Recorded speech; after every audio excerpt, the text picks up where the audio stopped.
Today you have an online class because I am at a conference in Virginia today, and I also wanted to just apologize in advance in case there's anything that weird that's happening in the background. I think my neighbors have been having like a party all night, so if anything like sound-wise is picking up in the background, I do apologize for that.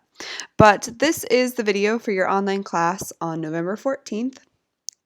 And just an overview of what we'll kind of be doing in this video, as well as like what you need to do for class today, is you're going to watch this. You should take notes about how to like create your criteria for your multimodal project.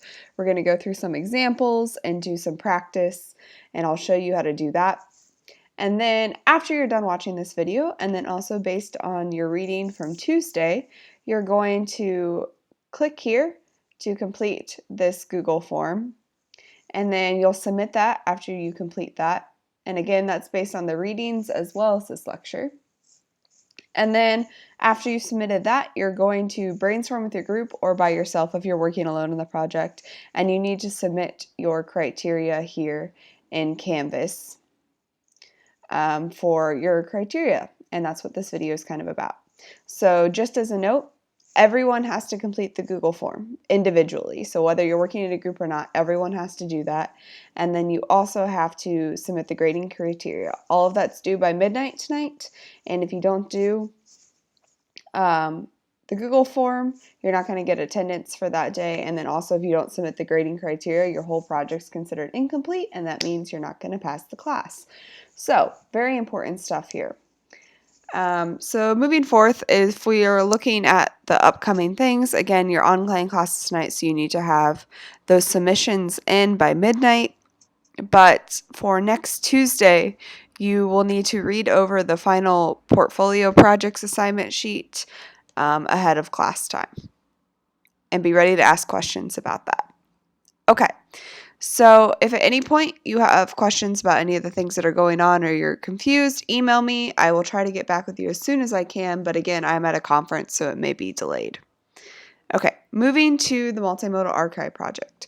If we're refreshing our memories, at this point, you probably have already chosen your pieces and things that you're working with from the archives. We've had days in the archives for you to do that. You've probably even maybe considered, well, what multimodal format am I going to work in? If you haven't, some important considerations you may want to take into consideration is your multimodal format matching the tone or subject matter that you're going to be talking about? So you don't want to do like a political cartoon for something that was horrible or in the history of Muncie or Ball State. And also like tragedies, you kind of want to match tones with that as well. So for determining criteria, just overviewing this, you have to take into consideration the genre conventions as well as increased labor if you're working in a group, and then who's doing what in the group so that I can see that labor will be assessed equitably. So here's just some examples. We're going to come back to this page in just a minute though.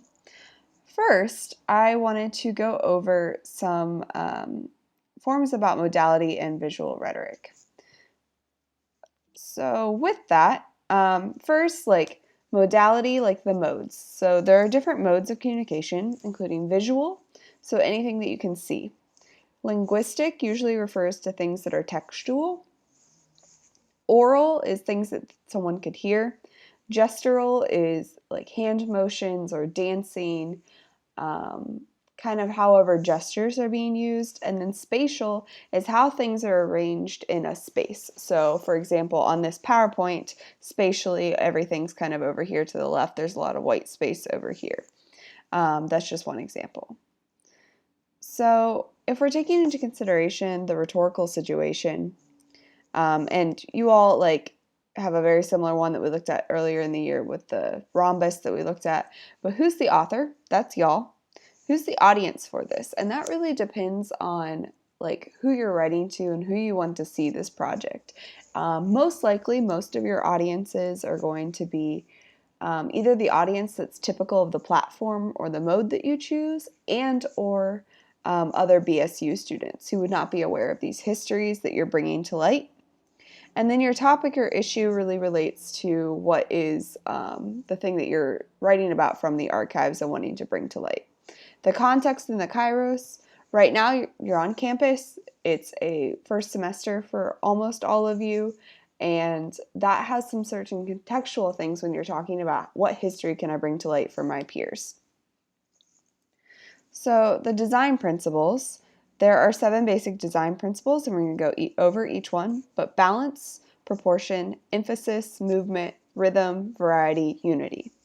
Regardless of what mode you're doing, these are all really important considerations to take when you're designing your project. So first, for balance, you want things to have equal distribution in regards to like the sizing of the objects, the colors, the texture, the space. Is there symmetry to this? So in the picture we have now, I just want you to look at it for a second and think, how is it balanced? You may consider how it's almost antithetical. So there's blue around here, but the blue is in this swan down here. There's kind of a night thing going here, but day over here. These are the same size. It's symmetrical in that regard. And then there's also textures in regards to kind of these designs. The next is proportion. So you want things to be relative to the size that they should be in real life. So for example, in this picture, this is badly proportioned. I mean, it's for an artistic principle here to like disrupt that, but regardless, like you wouldn't usually have a baby chick that is bigger than a tractor or a man. So this idea of everything needing to be proportional to one another. In a text-based design, if it's solely textual, you would have your headers usually much bigger than the body of a text, for example. Emphasis are the things that would catch a reader's attention. So in textual elements, that may be bolding, using colors, underlining, etc.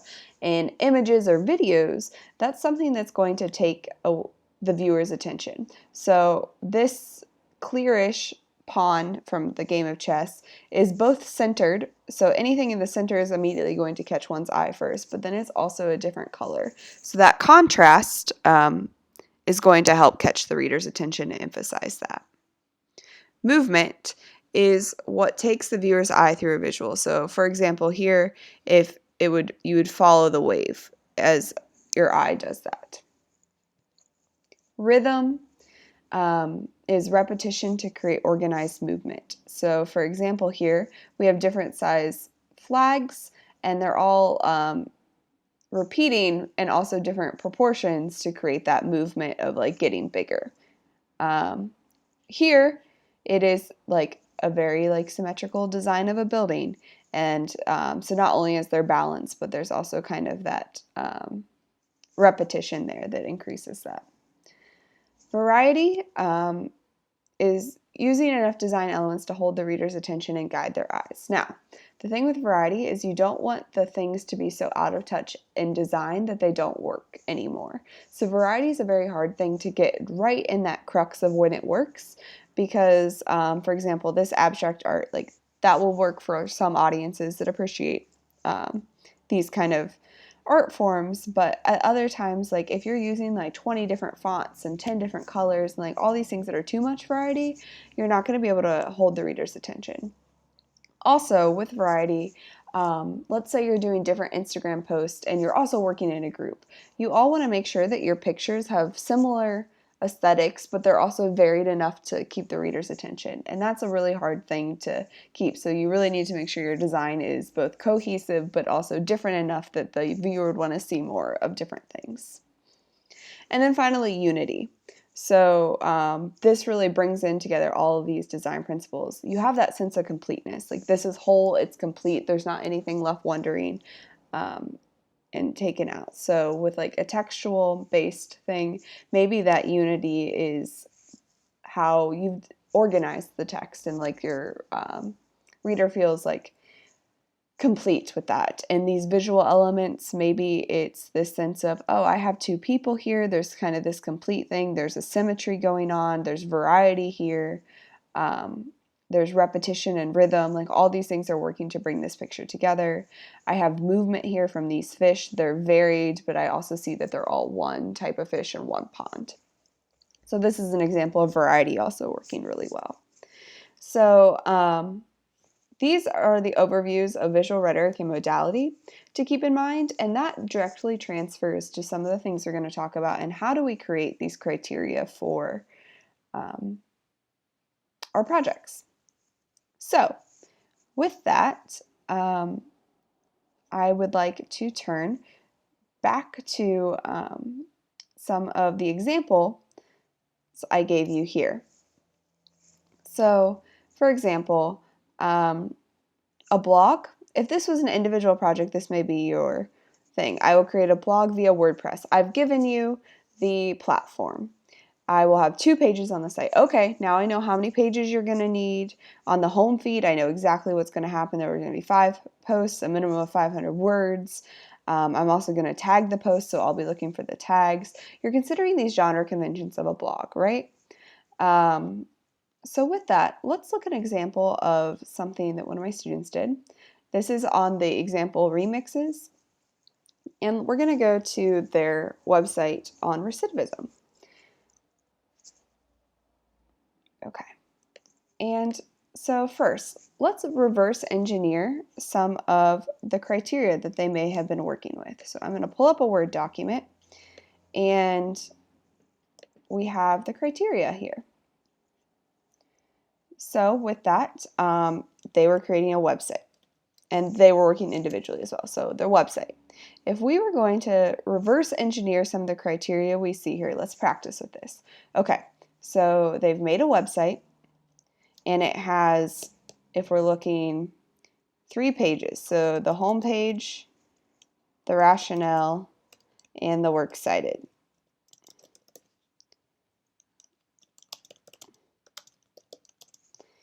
So going to this home page, we see that there is a header, so a title and header with a picture that represents the topic. So recidivism, it means like going back to jail once released because somebody's committed a crime again. So going back to jail, like returning to prison, I should say, not jail. And they were looking at the impacts of children. So they have a title and header. This picture represents that.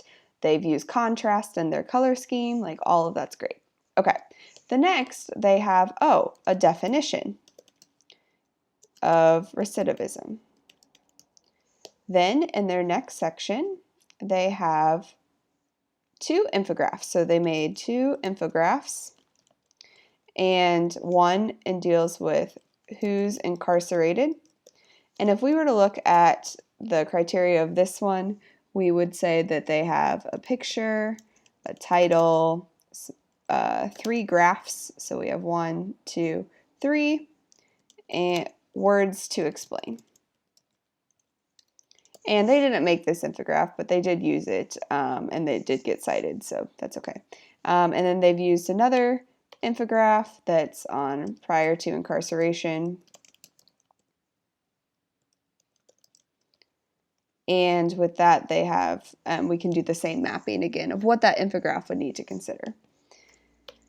And then they've introduced some statistics, so they gave statistics and facts in these next 2 sections. Actually, more than 2. It keeps going.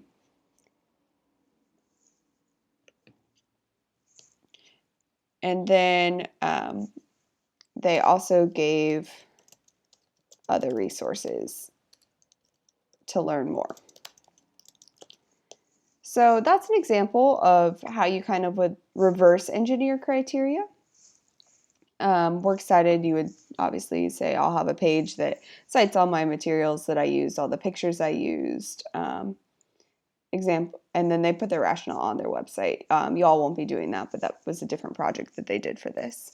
Let's practice again. So reverse engineering some criteria.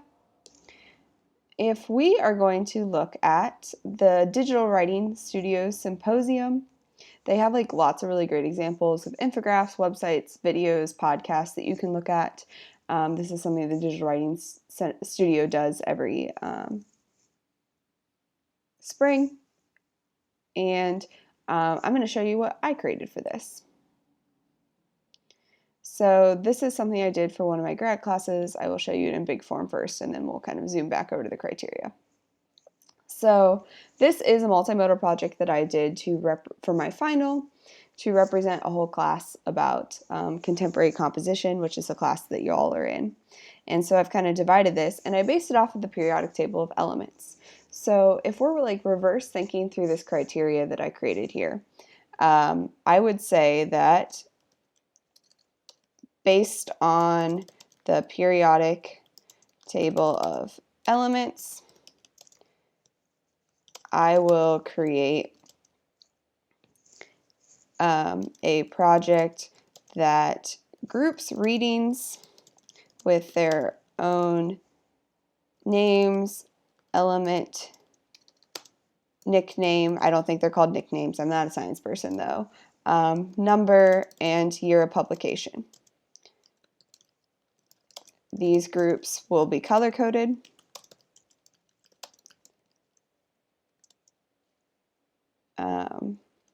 And every text will have a summary and a works cited entry via comments. This will be composed in Google Sheets.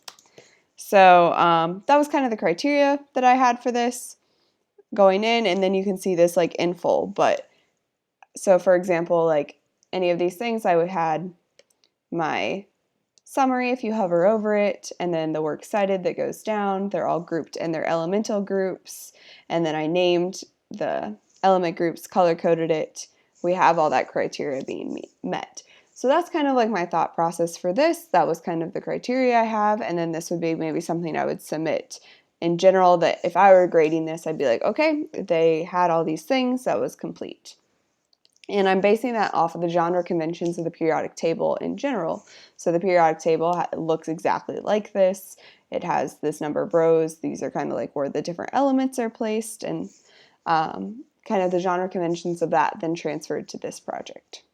So if you were to do that for your own project, you first want to consider, again, these rhetorical things. So what is the conventions of the mode that you're going to be working in? That's really important with that. So let's brainstorm and pick, let's say that we're going to be doing a Twitter page.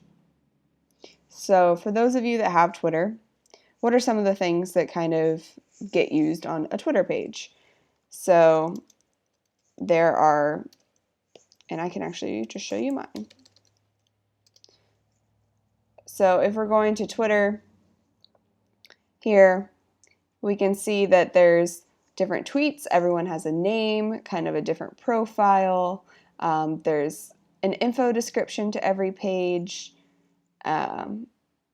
Retweets, likes, replies, Twitter text, or not text, like, but the posts themselves, like the tweets, are relatively short. Sometimes they have images to go with them. So if we're like looking at my Twitter page, I have like my name, like my description of what I look at, like some links to other things, and then all like my retweets and such with that. So let's pretend that our project is going to be on Twitter then. So if we're looking back at some of these criteria, we have, let's say I'm going to make a Twitter page. And also let's say that this is an individual project that I'm going to be working on. So I will have a profile picture. If I can spell, that'd be awesome. So profile picture and cover photo, a username, a name, a short profile description. So those would be some of the things in there that I would have even just like on the building blocks of my page. Then I want to think about the tweets themselves. So maybe I will have 2 tweet threads of 5 tweets each. So threads are when people kind of like reply to the same thing to kind of create like a whole conversation or a full kind of story with that. The reason we may want to do these with this project is like, let's say you're going to tell one story or one moment that you find about something in the archives. That would be really important to have a whole thread about. Five tweets each a minimum of 100 words. Hashtags will be used to cite and tag information. So let's say that's part of our thing about our tweets. I will have, so that's 10 tweets total already. Let's say I'm going to have 5 tweets of pictures. Sorry if you can hear that siren in the background. But okay, so 5 tweets of pictures with 50 words minimum. And then pictures will include alt text because we want to make sure that we have screen readers enabled for that people with multiple modes can like see our material. Pictures will include alt text and be of, let's say that you're looking at a project that has like a lot of the cartoons. So I know that some of you in the first day that we were in the archives saw a bunch of different cartoons from one of the grocer who ended up becoming someone of importance in Muncie. So of the cartoons from the archives. So yeah, let's say that that's our criteria. We're going to have all these things. So you've looked at the genre conventions, you've looked at your audience, you've kind of had these. So we have 15 total tweets included here. Okay, so that's one example. But let's say that you were working as a group. And the difference here is like, let's say that this was an individual thing. If you're working as a group, you need to consider that you have increased labor because there are more people in your group. So if this was going to be someone's like individual criteria, you need to then adapt that to account for an increase of criteria. So let's say the same thing would be for a group though. So let's say you have 3 people in your group. The first thing I would suggest is multiplying your things by 3. So 6 tweets of 5 tweets each, 5-page minimum. And then let's say we'll have 15 tweets of pictures here. The other thing, if you are submitting as a group, that you will need to do for creating your criteria is, as I say in there, you may want to designate what each person will do so that you kind of have an account for how people will be equitable in this. So let's say person 1 will create profile picture, cover photo, etc. And do 3 of the, or probably 2 of the tweet threads. Maybe in parentheses down here, person 2 will do 4 of the tweet threads. And let's say person 3. This is all what person 3 will do. Will tweet with the pictures. And then let's say that every group member like takes the pictures and you split the pictures. So each member will take 5 pictures and send them to person 3. Okay, so you would save this as a doc, and in the online class, you just submit those and upload those as a doc, and you only need 1 per group to submit on those. Again, everyone is doing this Google form here. That's how you're going to get your attendance, and taking that based on both this lecture and the readings from Tuesday. So if you have any questions or you're still confused, please reach out to me. I'm going to try to reply as soon as I can with that. But otherwise, I hope you all have a great weekend. And again, for next week, you need to read over the final portfolio projects assignment sheet before class. So we're not going to be reading it in class. You need to read that before class and you get there. And it's about 7 pages. So, okay. I hope you all have a good day and a great weekend. Thanks.